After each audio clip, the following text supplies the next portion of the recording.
popular idea of what it is to be a poet in New York, right? Yeah, Or yeah. there, I think a lot of different people have a lot of different ideas about like what it looks like and what it means, and I think a lot of them are really idealistic, but Yeah. maybe you have some thoughts about that, or just like coming and leaving and like Yeah. people getting poisoned and, or Well, whatever.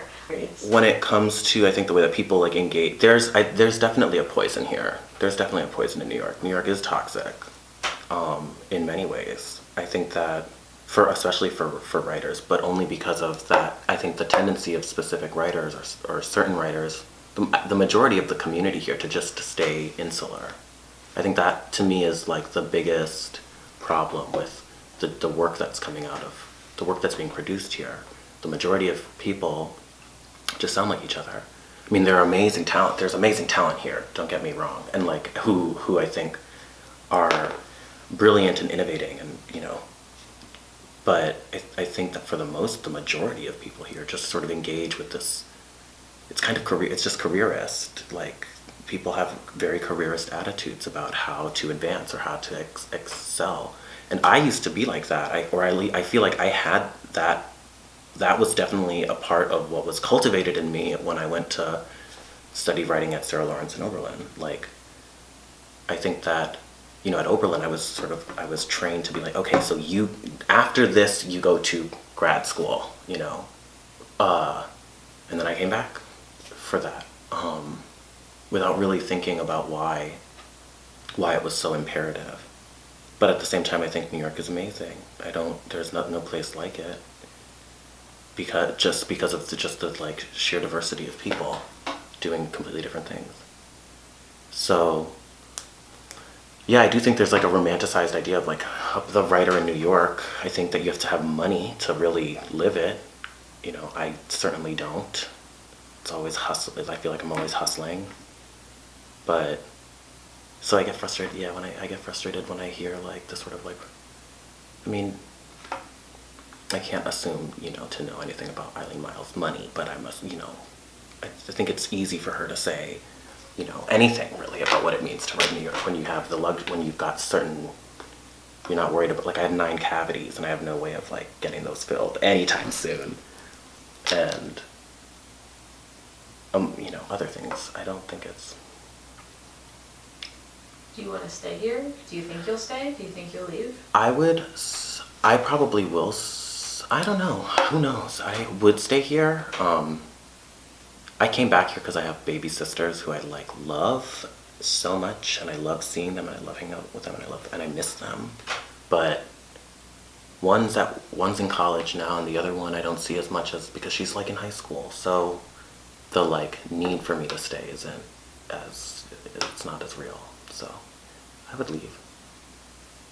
I would definitely leave. Do you think at all about what it would mean to be a poet somewhere else? I mean, you were a poet at Oberlin. Yeah. Well, no, I don't think about I don't think about that. Because then it's just the, I think that what I'm worried about is, if I were to leave New York and write someplace else, I'm worried about like the bewilderment, sort of like, and the novelty of moving and writing about that, and that sort of affecting my writing. I'm not interested in writing about bewilderment and the novelty of that experience, or that sort of like, I think of being, when I think of being bewildered, I think of being sort of lost in this novel experience, right? It's just like the state of bewilderment is just like consistent novelty or something, and trying to like navigate yourself or position yourself in relation to this novel sort of like entirely encompassing whatever experience.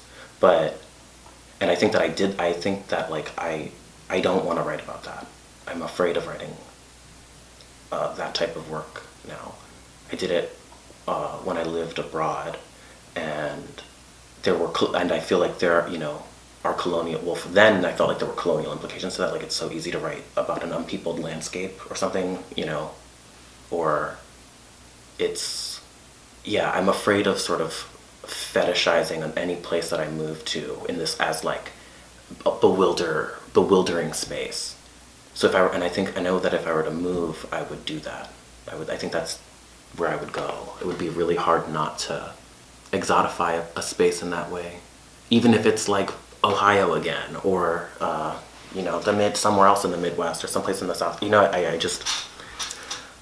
know that that's a tendency that I have, and I want to avoid that. There are other things that I'm interested in. What are you interested in? Lately, I've been working on this project that it's like, I don't really know how to describe it.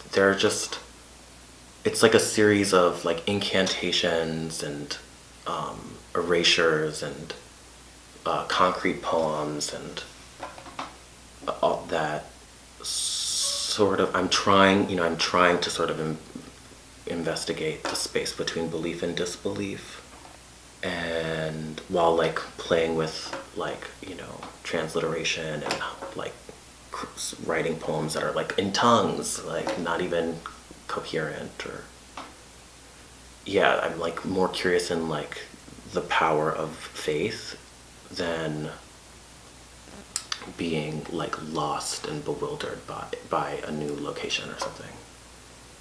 I mean, if I'm more interested in like being bewildered in the sense of like the tremendous, right? The tremendum of being dwarfed by something else, something other.